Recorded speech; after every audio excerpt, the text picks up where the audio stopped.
Thank you so much for accepting this interview. We've been here in Baku for 3 days only, but we're really impressed by how modern this city and this country is. And everywhere you go, there is an Azerbaijani touch. Yes, this is true. First of all, welcome to Azerbaijan. Thank you for coming, and thank you for paying attention to our country. And I'm very glad that you are spending in Azerbaijan several days, so that will be a good time in order to know our country, our people more. And you're absolutely right that we preserve the authentic origin of our cities, of our achievements, and at the same time we are modernizing the country. So what you see in Baku is a combination of modernity and traditionalism, and I think they do not confront, they are not in contradiction. And that was done deliberately because in such a historical city as Baku, first objective is to preserve our history, our architectural monuments, and at the same time to allow city to develop. And in Baku you can see both. So I think it's really important asset, and thank you for noticing that. We've been to quite a number of cities, not as many as you have been, but I must say Baku is unlike any city that I've been to.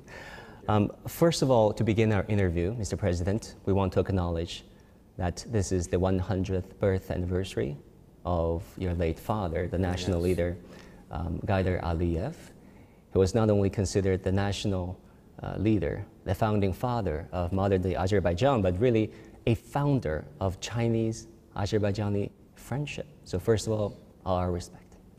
Thank you very much. You're absolutely right. Gaidar Əliyev was a man who built the statehood and put Azerbaijan on the track of development, put an end to civil war, to disorganization of the country, to chaotic situation which existed in the beginning of 90s, and elaborated the foreign policy and domestic policy priorities which we are following now.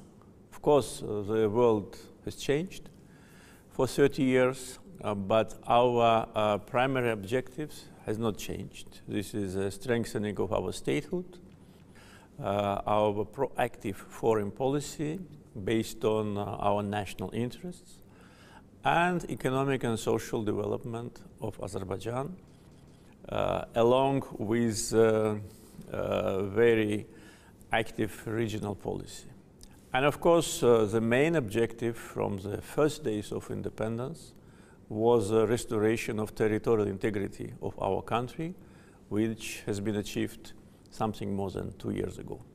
And you're absolutely right, he played a very important role in the development of Chinese-Azerbaijani relations. His visit to China and meetings with the Chinese leaders actually created a framework for our cooperation. At that time, Azerbaijan was not very well known in the world.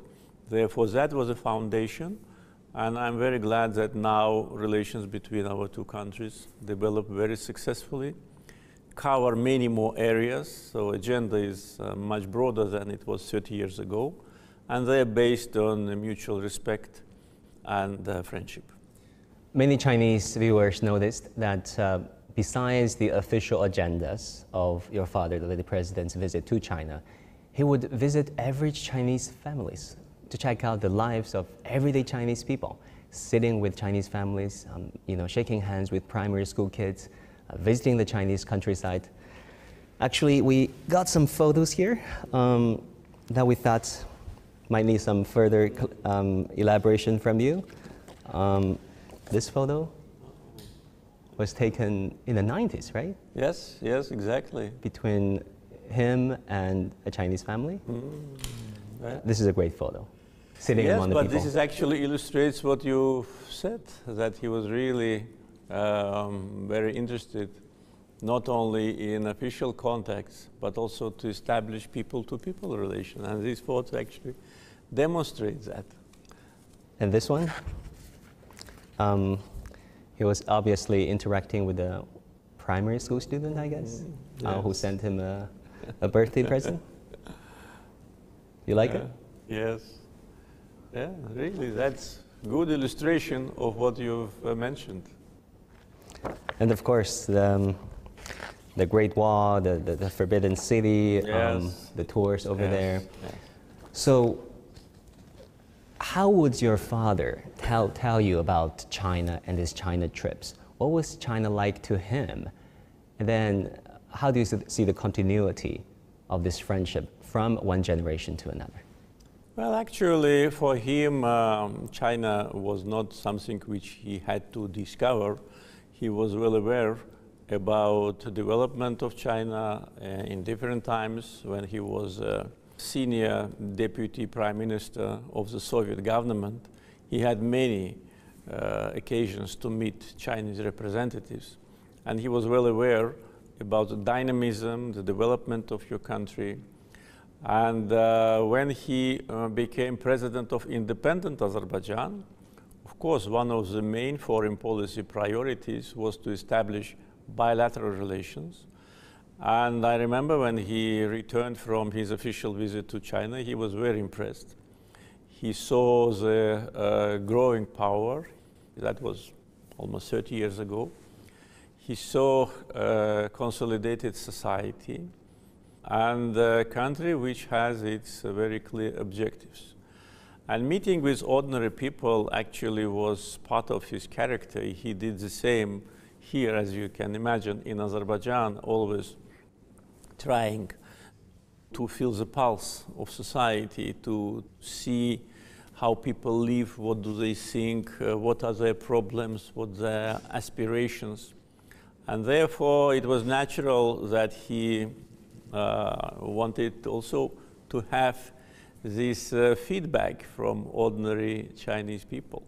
So actually, the foundation of our bilateral relations were laid after that historical visit. And since that time, they have a very big potential for dynamic development.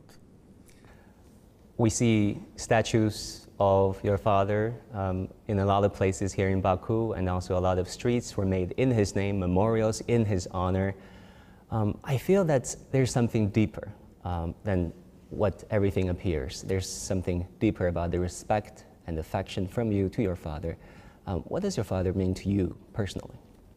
Well, as for every person, the parents, especially in the society like Azerbaijan, are always very dear to the children. And Azerbaijan society, based on traditional values of the families, and these traditions are very deep.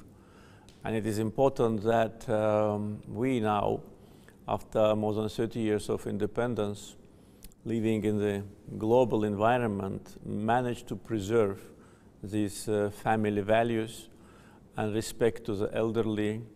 And this is a foundation of our society.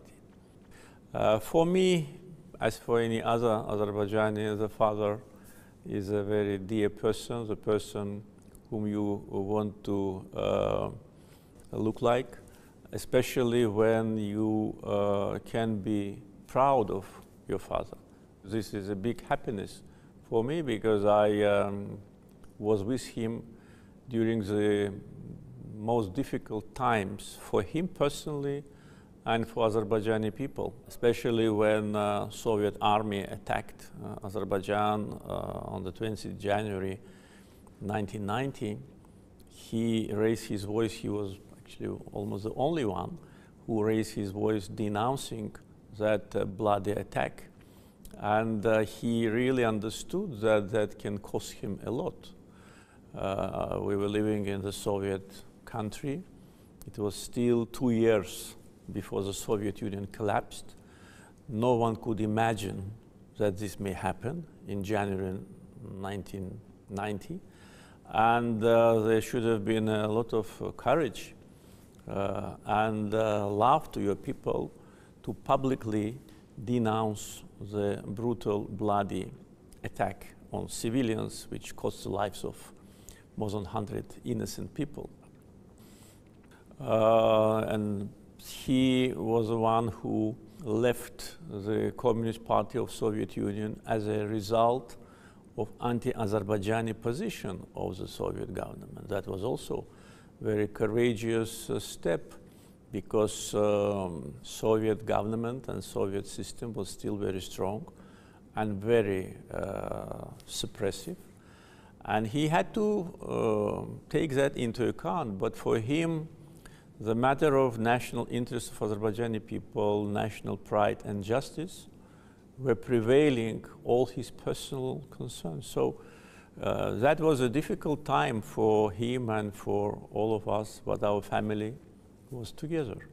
The same was when Azerbaijan was full of disturbance and disorientation and chaos during the civil war, when people of Azerbaijan only saw the salvation in him and invited him to come in the most difficult times. He was already 70, he was not a young man, and to come to lead Azerbaijan in 1993 was a really very courageous step, and once again demonstrated his love and commitment to Azerbaijani people. And when Azerbaijanis consider him as a founder of the modern Azerbaijan, they're absolutely right, and respect to him based on several layers. It's not just one factor, it's all his life. In the most difficult times, to lead the country, to find the best solution, to demonstrate wisdom and courage at the same time. This is a very rare quality for politicians, especially taking into account that Azerbaijan is not a big power. Azerbaijan was already occupied by Armenia, and we faced enormous economic difficulties. Inflation was more than 1,000%. There was a total unemployment and poverty. And army basically did not exist. So in these circumstances, to keep country together and to put it on the track of development and to come to where we are now, really, it's a big personality can achieve that. And our target, and mine personally, was to continue his policy, of course taking into account the changing world and changing Azerbaijan, to modernize the country, to strengthen our independence, so that never again we live under domination of others, to build strong economy, self-sufficient economy, and to provide better conditions for people to live.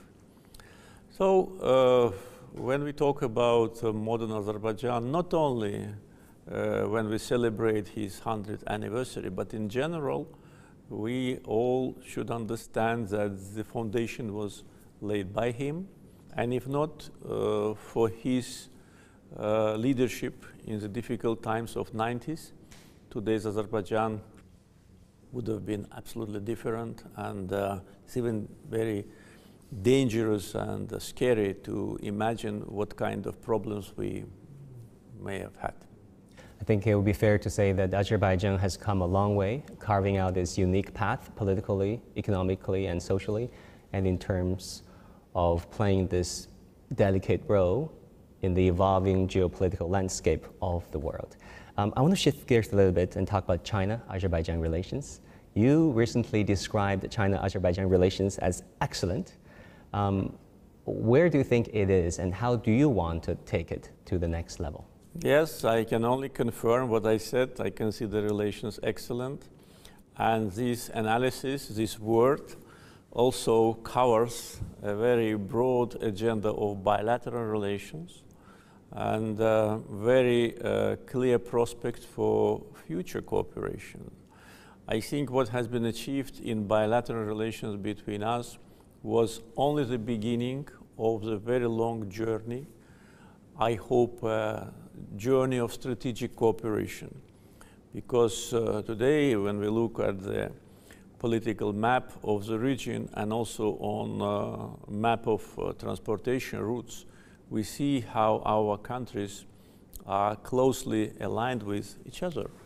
For instance, if we take basic issues on global international agenda, our positions coincide. They coincide on issues related to sovereignty, independence, territorial integrity, non-interference into affairs of other countries. They coincide on issues related to economic cooperation, and we see the growing numbers of mutual trade and especially the potential. We see the emerging new transportation routes which will unite our countries even more in the future, and that will be also a big contribution to regional security and stability, because when countries are united in a format of cooperation which is mutually beneficial, it adds to regional stability, predictability, prosperity, and development. So with respect to foreign policy priorities and agenda, I see a lot of similarity between the policies of China and Azerbaijan, as well as in any other direction. And relatively recently, our relations have been intensified even more.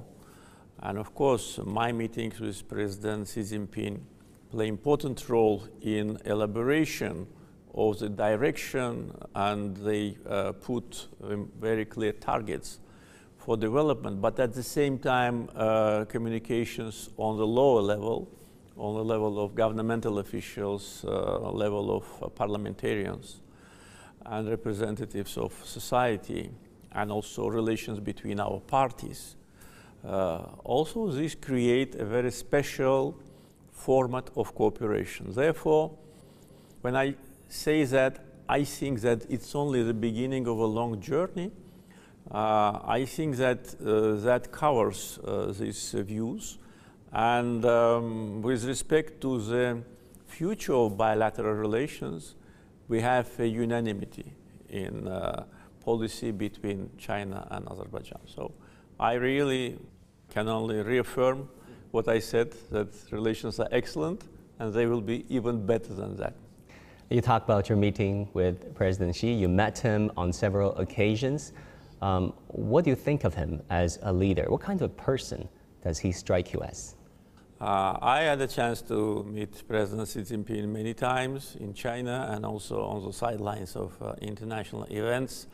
And I have great respect to him, and I always was impressed with his vision, his intelligence, openness, and being deeply aware about bilateral relations between us.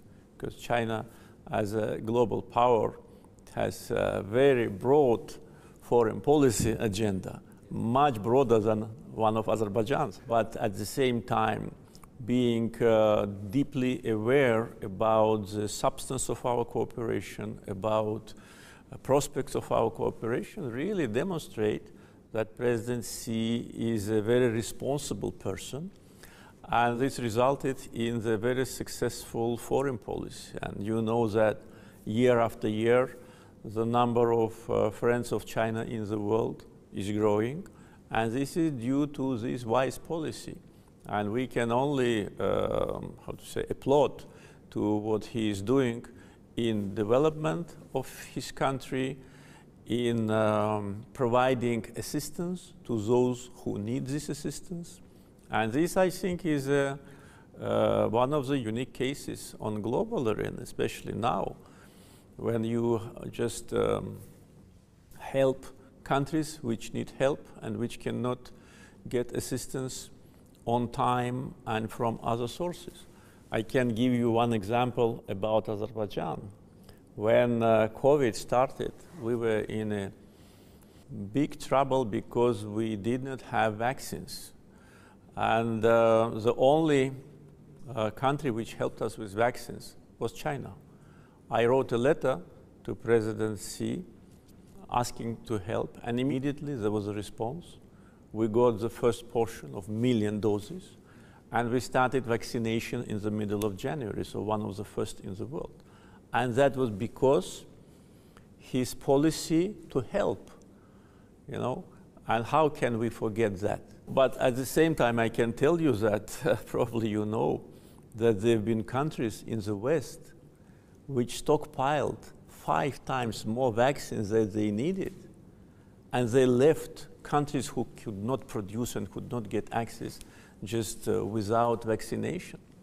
So they just were, how to say, demonstrating this vaccine nationalism.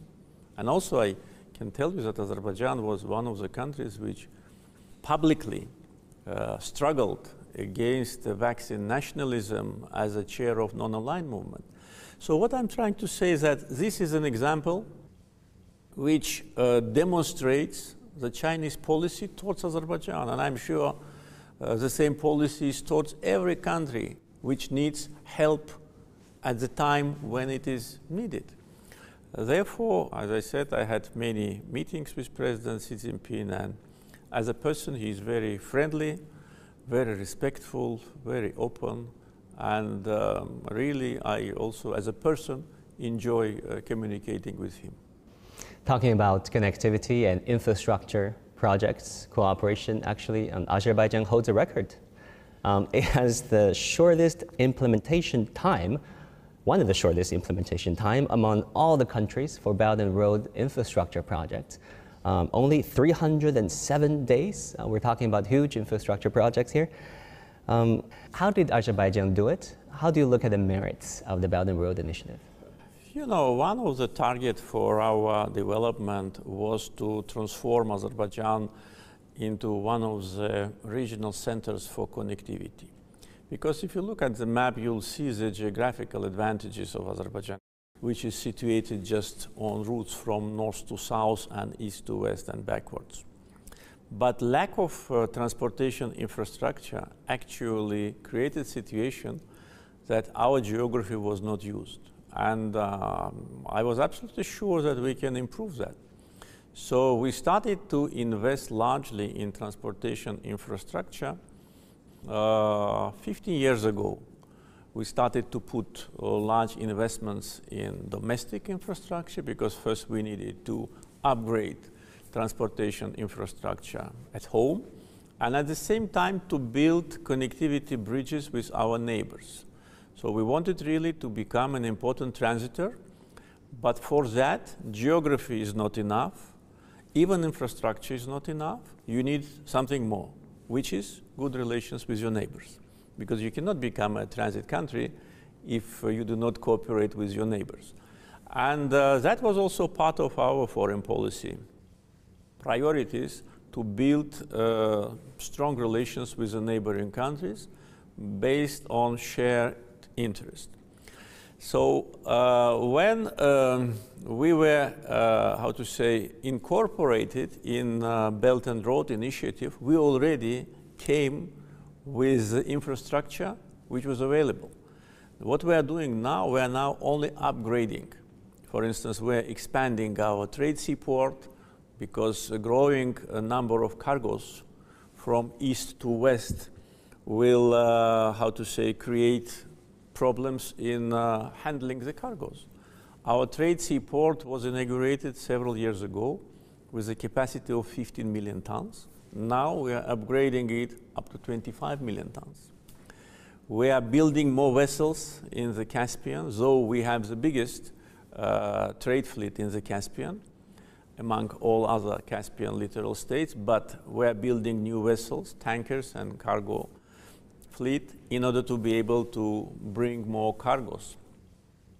Now we are planning to expand our shipyard so that we can produce not from 6 to 8, but maybe from 10 to 20 vessels per year, because the need for vessels in Azerbaijan and also in the Caspian is growing.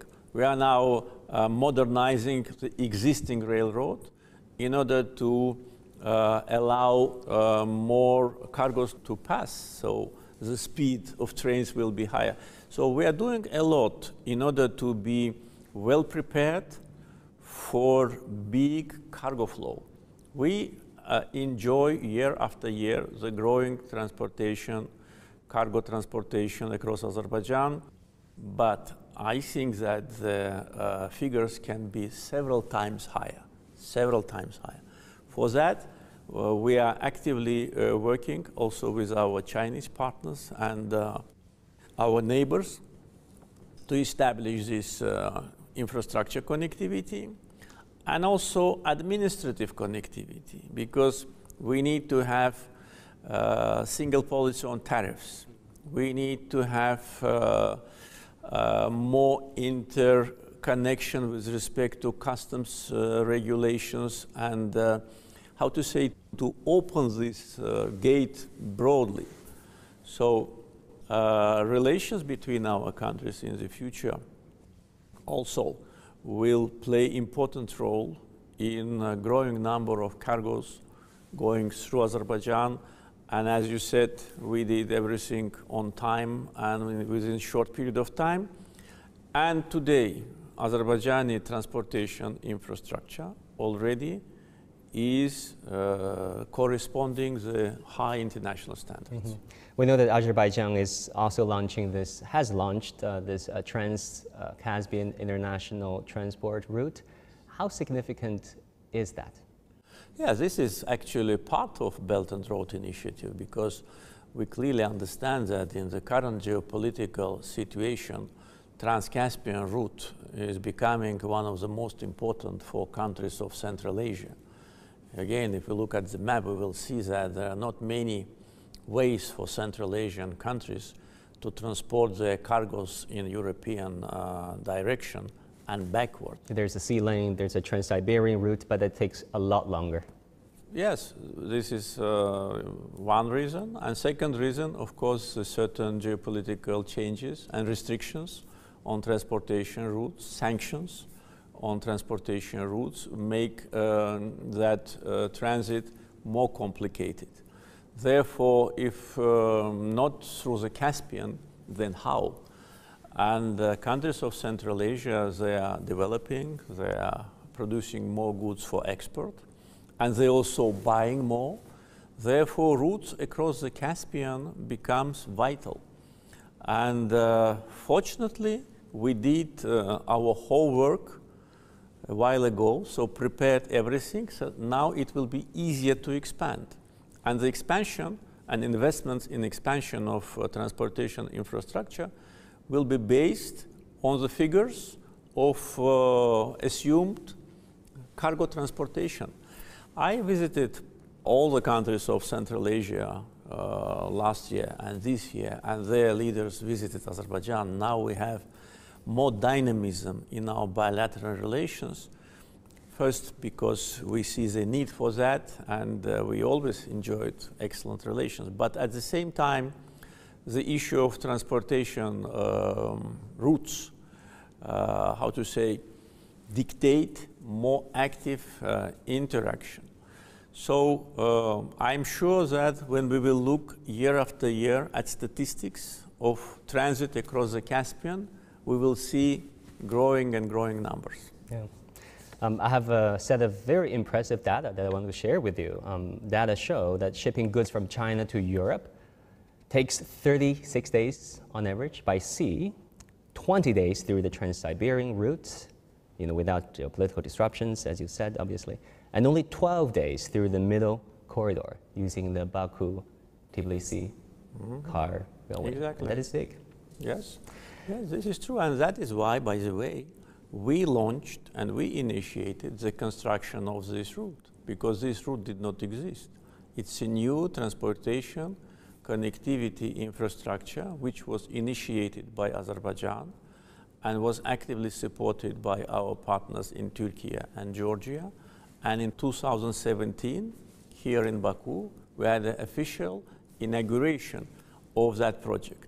And at that time, the transportation through the middle corridor was not yet a kind of one of the priorities.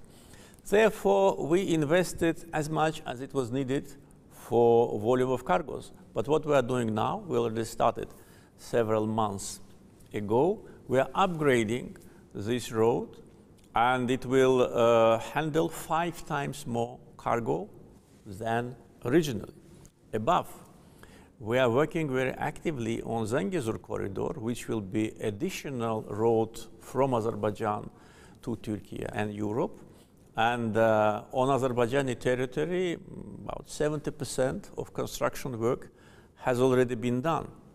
So through Azerbaijan, there will be not only one route through Baku-Tbilisi-Kars, but also through Zangezur corridor. So all these will create additional opportunities for more cargoes. And at the same time, the transportation through Azerbaijan will also go through the Georgian seaports. And we are looking with big interest at some investment opportunities with respect to that. So really, transportation cooperation will be extremely beneficial for all the countries, but at the same time, which is not less important, it will strengthen ties between the countries. Countries will become more interconnected, more integrated. En route of the corridors, we plan to create a lot of new manufacturing facilities. We don't want only to be a transitor. Yes, it is good from geopolitical point of view, it gives you additional money, but we want to create big industrial zones in Azerbaijan, and we are actually moving in that direction.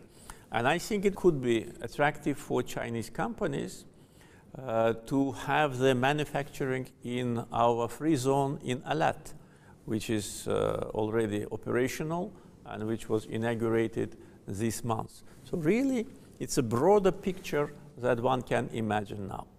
Yeah, you talk about the cultural value of connectivity of the Belt and Road Initiative, Mr. President.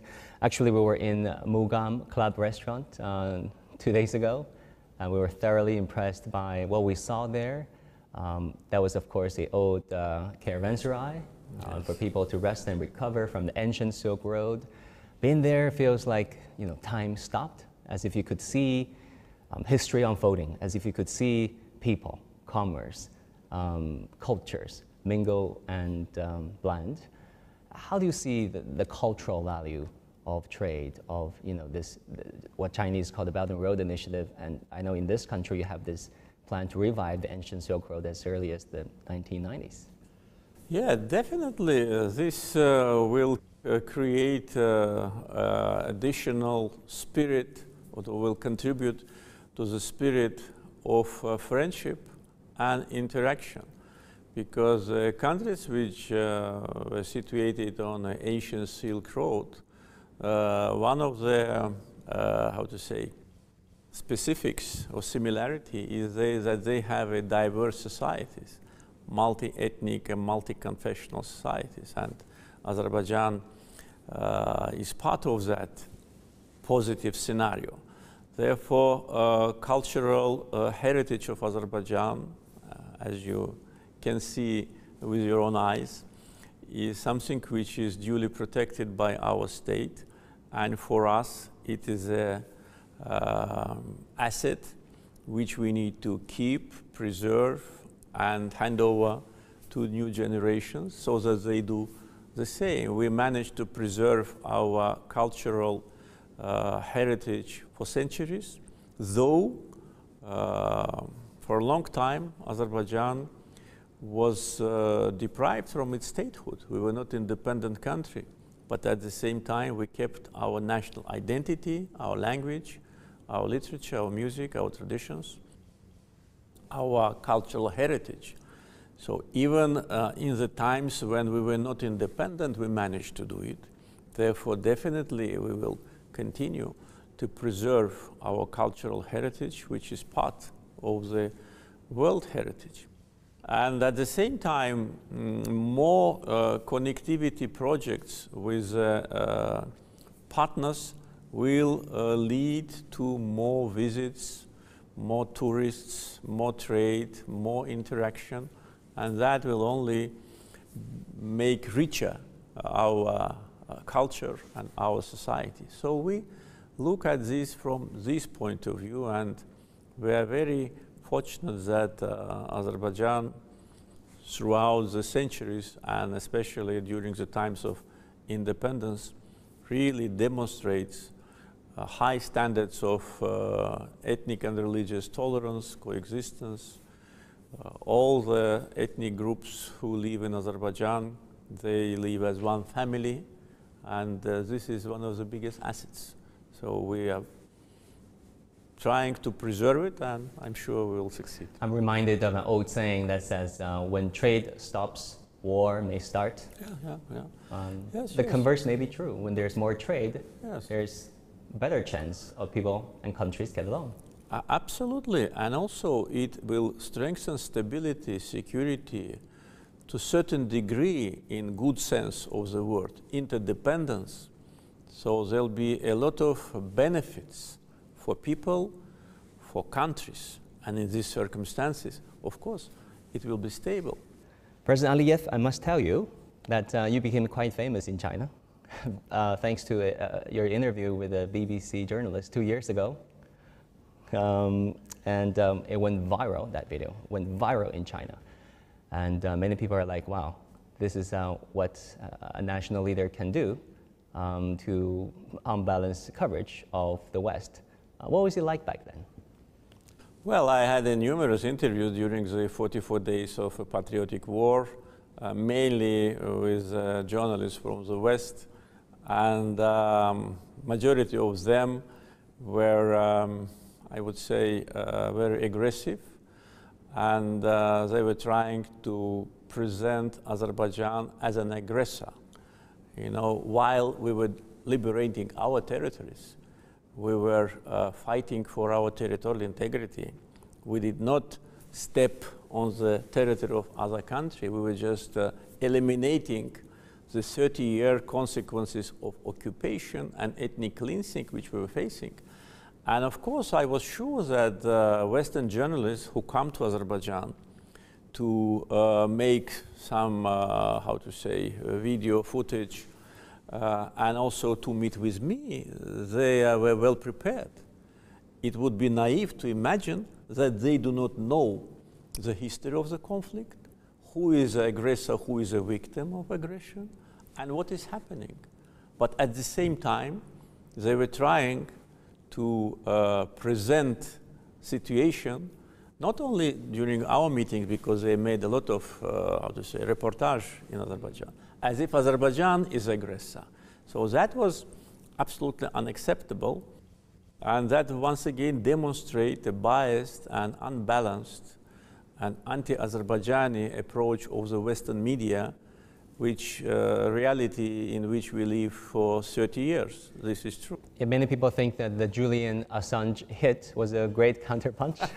How did you come up with that? Well, actually, if you are trying to accuse something of violation, first thing which you should do is to look in the mirror and see, do you have spots on your face or not? What happened to Julian Assange is absolutely unacceptable. This is a brutal violation of freedom of speech. The person is tortured. He was tortured for several years in one embassy. He is tortured now in, I talk about moral tortures. I don't know whether he is physically tortured or not. I cannot say what I don't know. But the person is suffering just because he produced some information which he got from some sources. Maybe he was wrong, maybe he made a, how to say, violation, but in the West they present situation like journalists can do whatever they want and they're immune from any criminal case, and if you arrest journalists, it means that you are a dictator. So I said, look at Julian Assange case, what you've done to the guy, and how can you accuse anyone having this, how to say, very dark page in your history. And as you mentioned, it was more than 2 years ago. And where is Julian Assange now? Still in prison, still in prison. Does anyone talk about him? No. Back in the day, I was a Washington, D.C. correspondent for 8 years, and I must say I learned a lot in both directions. So, talking about the biased portrait from the Western media of non-Western countries such as Azerbaijan and China. Of course, you don't think that they did justice to these countries, but why do you think is the case? What are the factors behind their misrepresentation and misportrait of the non-Western world, including China and Azerbaijan? It's difficult for me to say why they use the same techniques against China. Most probably there are reasons for that, but with respect to Azerbaijan, there are a variety of factors. One of them is, which is not the main one, but one of them is that Armenian lobby, which has a big infrastructure in the United States, in France, in some other Western countries, they are attacking Azerbaijan on a regular basis. They corrupt politicians. They penetrate into establishment, in parliaments, in media, in governmental offices, and they target all the arrows at Azerbaijan, and they're creating a kind of atmosphere of Azerbaijanophobia. But this is not the only reason and the main reason. The main reason, I think, is that Azerbaijan pursues independent policy based on its national interest. Azerbaijan, unlike some countries, do not engage in any adventure which is not in line with our priorities and our national interests. In other words, we behave independently and our policy is independent.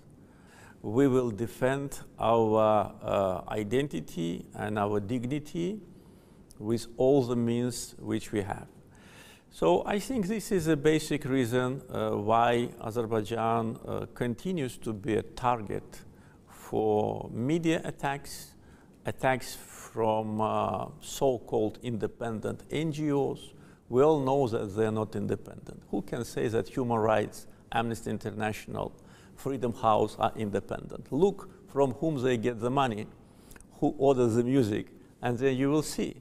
They're totally dependent. The Carnegie Endowment for International Peace exactly. And the like. Yeah, exactly. They're totally dependent.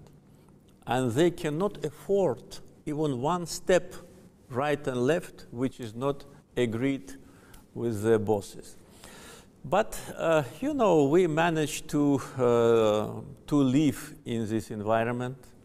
For me, the most important is not what Western media write about Azerbaijan, but what people of Azerbaijan think about the policy of our government. And as you can, you know, see, and if you talk to the people, you will see what they think about our government, whether we are right thing or not. And the consolidation of our society and, you know, strong support, strong public support is not only, of course, mainly generated by our policy and also liberation of the former occupied territory, but also it is a reaction to anti-Azerbaijani propaganda. And if somebody in the West think that by insulting the government officials, by spreading slander and rumors, they can influence public opinion of Azerbaijan, maybe they're right, but their influence is not in the direction they would like to see. On the contrary, society consolidates even more because we see that this is unjust. We've been occupied for 30 years and there was no denouncement of Armenian occupation. And now there's only this mentioning of quote-unquote peaceful settlement. Exactly, only peaceful settlement, not mentioning of which is the jargon of double standards. Exactly. These are double standards, and our society very well understands that. And also, it's important once again to see it's not only interview of some journalists, but the governments. Now we are facing very, how to say, unjustified attacks from French government. Can you imagine? France became the biggest advocate for Armenia, and okay, it's their business, but they became the biggest anti-Azerbaijani source in Europe. They attack us on every direction, and their foreign policy statements and statements of officials are beyond any political ethics. So they're accusing us of what we hasn't done during the war and did not apologize for that. And they accuse us now of what we're doing on our territory. And look who is doing that. The country which bans Corsican language, which suppresses brutally self-determination movement in Corsica, they advocate for self-determination of Armenians in Karabakh. How can that happen? During the war, when the aggression, political aggression was beyond any borders, I said that if they want to have Nagorno-Karabakh Republic somewhere, they can have it on their own territory. For instance, around the city of Marseille, where there are so many Armenians, let them announce Nagorno-Karabakh Republic there, and we will recognize it.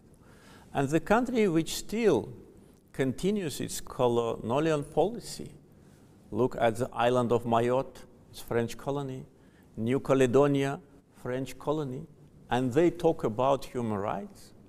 So this is a political hypocrisy. And when we say what I say now, you will see immediately they will again organize all the media and will start insulting, attacking, spreading rumors about Azerbaijan, its leaders, and its policy. Talking about territorial integrity, there's something that is very dear and near to the hearts of many, many, many Chinese. That is the issue of Taiwan. There's this outside intervention on the issue of Taiwan. You earlier said that you don't support efforts to try to split China. Can you elaborate? Well, we always supported and continue to support China's territorial integrity and the policy of one China and the policy of reunification of China. This policy has been articulated many years ago and was reconfirmed on many occasions, and it is absolutely unchanged and will never be changed. First, because China for us is a friendly country. Second, because we always support laws and principles of international law. And international law cannot be treated selectively. And those countries who want to treat international law selectively will only lose their reputation, because international law clearly elaborates that territorial integrity principle is a fundamental principle of international law. Self-determination of the people should not contradict with territorial integrity with any country. This is fundamental principles of international law. Therefore, our position on one China policy is absolutely clear. And I hope that some Western governments also follow this position. On Azerbaijan-Armenia relations, we know that there has been this ceasefire, but the situation remains complex given all the history behind. So, Mr. President, what do you think of a peace agreement? When can we expect it? And if so, what would it look like, in your opinion? I think it can be achieved in the nearest future. Why I think so? Because Armenia already had to make a very important statement that they not only recognize territorial integrity of Azerbaijan, which they officially confirmed last October and reconfirmed many times, but also this May they specified, because we demanded to specify, that they recognize Karabakh as part of Azerbaijan. And they recognize Azerbaijan's territorial integrity on the territory of 86.6 thousand square kilometers, which means Karabakh included, and 8 Azerbaijani enclaves on Armenian territory included. So this actually is an important statement. And after that, the only thing which is left, just to put it on paper and to sign it. And our position on peace agreement after the Second Karabakh War ended was that this agreement must be based on international law, norms, and principles. And we elaborated 5 basic international principles which should be the basis for peace agreement. And negotiations were held several times and will continue in the end of June. And the only major point of disagreement was exactly what I've said about Karabakh being part of Azerbaijan to be officially recognized by Armenia. So as I already said, they said A, saying that Karabakh is Azerbaijan. Now they need to say B to sign it. And after that, agreement can be achieved. And I think that if what they say, I mean what Armenians say, they really mean, if it is not again a political maneuver, if it is not again the, how to say, old story when they always try to delay the process, then we can reach the peace agreement and sign it by the end of the year. And that will really be important geopolitical factor that will put an end to long-lasting confrontation, will create real peace in the Caucasus, will lead to opening of all communications. And also I'd like to add that with respect to Armenian minority in Azerbaijan, and we already officially stated that their rights and their security will be duly protected by us based on Azerbaijani constitution. But Azerbaijan is a country which hosts tens of different ethnic groups, including Armenians, and we never had any problem based on religious or ethnic grounds. Therefore, Armenians who live in Karabakh region of Azerbaijan will have the same rights and security guarantees as any other Azerbaijani citizen. So I think this is completely in line with international law norms, and I think that this position of Azerbaijan is appreciated by international community. President Əliyev, let's talk about one of your favorite subjects, sports and fitness. Good. You posted a video of you doing pull-ups on your 60th birthday? Yes. 15 of them. I mean, wow. That was impressive. You could have done more, right? I used to do more. I showed it only for the first time. When I was younger, I never showed it because I thought for a young man to do many times is natural. Why I did it? Because I want our young generation to do the same. And I want to say that when you're 60, if you don't have bad habits, if you have regular sport exercises, you can do it. So that was my message to young generations, that if you think that when you're 60 you cannot do it, you're wrong. You can do it. Whether I could have done more or no, maybe yes, but that would not look very pleasant. Very wise. You also made no secret about your passion for weightlifting, even in front of your good friend, President Erdogan of Turkey. That was an easy part. A spontaneous moment, right? That was an easy part. That was just, yeah. And it was not a very heavy. It was not heavy. Well, you still did it. It was impressive that you were transforming your personal passion for sport into something bigger. I mean, look at Baku. It's a site of F1 in downtown city. And also Baku hosted the Euro 2020, the 2015 European Games, the first of its kind. Really talk to us about your passion for sport. Why sport? Well, first because I love sport. Second, because I did sport during my life with certain breaks, which unfortunately I just abandoned it, but then restarted. And when I was young and doing very active sport, and when I stopped and when I restarted, it was very easy for me to bring my shape back. Second, because sport is an important factor of life of society. In the times of occupation, sporting victories were a kind of a symbolic compensation in the conscience of our people for defeat in the First Karabakh War. So we demonstrated that we can win. And that became a very important factor of patriotism in Azerbaijan, because when your athletes win, when they raise a flag, when they anthem, yeah, you're full of emotions and you're full of pride. So that was an important factor of young generation to be patriotic, because I clearly understood that without that, we will not be able to win. And yes, we invested a lot in our defense capability, in training of our military servicemen.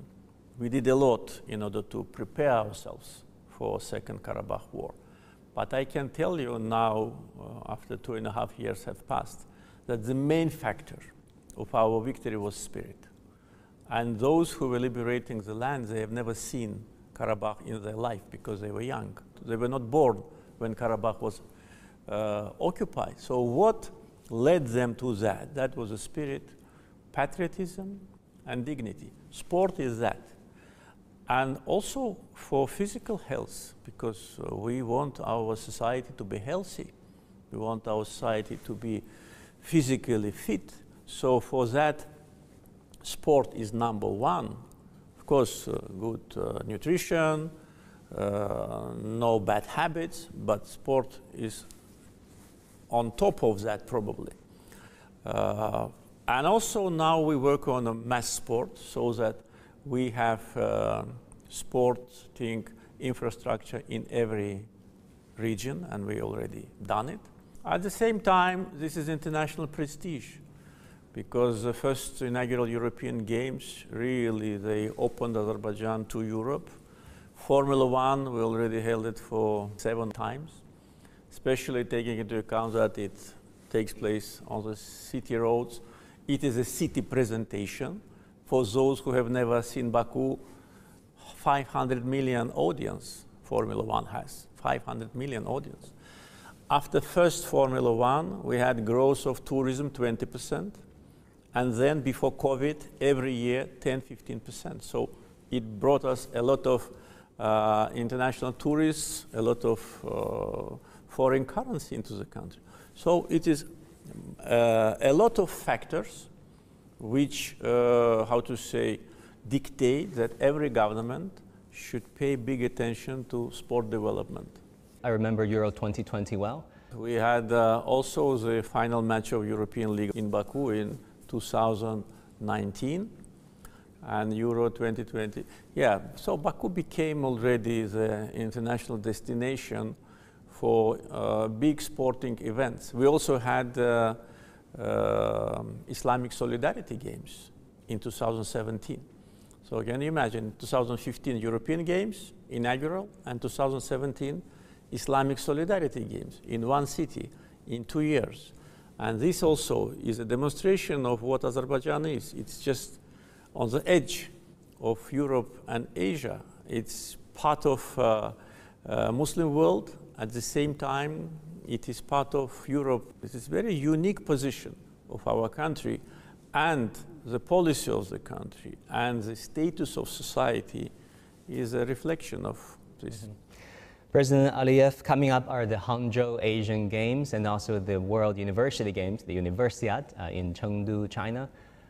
What do you want to say to the athletes, the participants? What are expectations for those games to be taking place in China? Well, only wish success to organizers. I'm sure they'll be organized on the highest possible level. I know how sporting events are being organized in China. I was at the Beijing Olympics in 2008 and spent several days in your beautiful country. As you can imagine, we are not participants to Asian Games, but we will be present with big team at the University Games. I think with more than 150 athletes, so it will be several times more than ever before. So wish athletes victory, organizers success, and Chinese people to enjoy this festival. Finally, Azerbaijan is still a mysterious and remote country in the opinions of many everyday Chinese. I'm sitting with the president of the country, so I'm tempted to ask you, can you maybe tell the Chinese viewers of our program why Azerbaijan, why they should consider Azerbaijan as their next tourist destination? Well, first of all, people of Azerbaijan are very friendly and hospitable. Second, we have very modern hotel infrastructure. We have a diverse nature. We have 9 climatic zones, and the country's territory is not very big, so you can reach either by train or by car, or maximum by plane easily. Roads infrastructure is one of the best. Cuisine, I think, also one of the best. We had so much kebab. And well, the weather is very friendly, so you can ski in the mountains, you can swim in the Caspian Sea, you go hiking, you go to see mud volcanoes, you go in the Karabakh mountains and woods, so lakes and rivers. And also, I think that Chinese tourists will feel that people of Azerbaijan have a very big sympathy with China, where they know your country and they know that we are friends on a political level. Therefore, they will feel themselves at home. President Əliyev, thank you so much once again for welcoming us into your country, and thank you for this interview. Thank you.